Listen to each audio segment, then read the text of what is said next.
আমার রাসূল আফসোস করে বলে, দুনিয়াতে আসিয়া আমি আমার বাবাকে বাবা বলে ডাক দিতে পারি না, আমি বড় এতিম,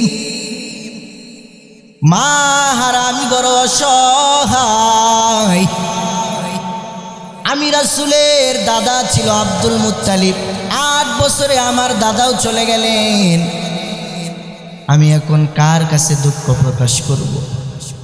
আমার রাসূল সাল্লাল্লাহু আলাইহি ওয়াসাল্লামের যখন 6 বছর বয়স,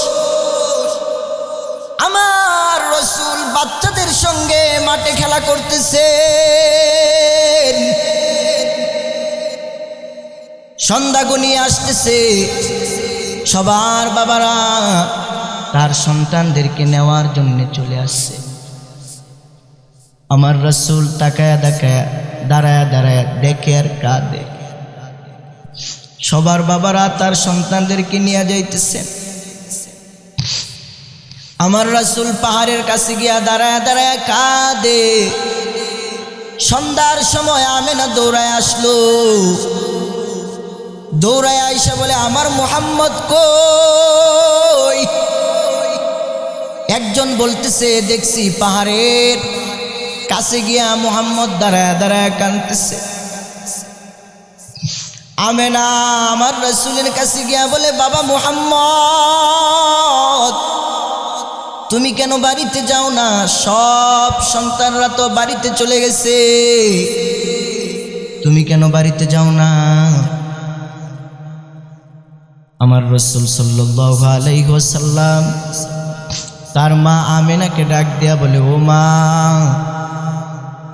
সবার বাবারা তার সন্তানদেরকে আইসা আইসা নিয়ে গেছে, আমার বাবা কেন আসে না?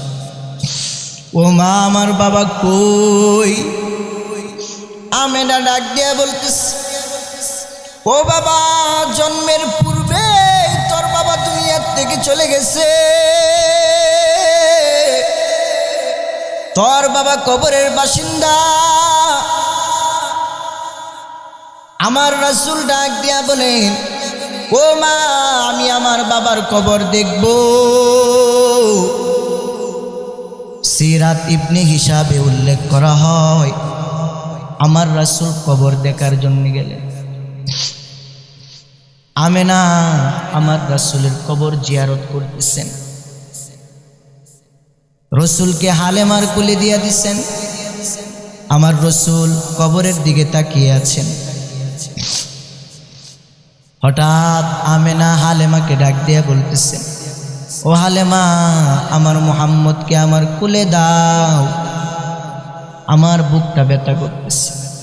আমার রাসূলকে কোলে নিয়া আমেনাও দুনিয়ার থেকে চলে গেছে।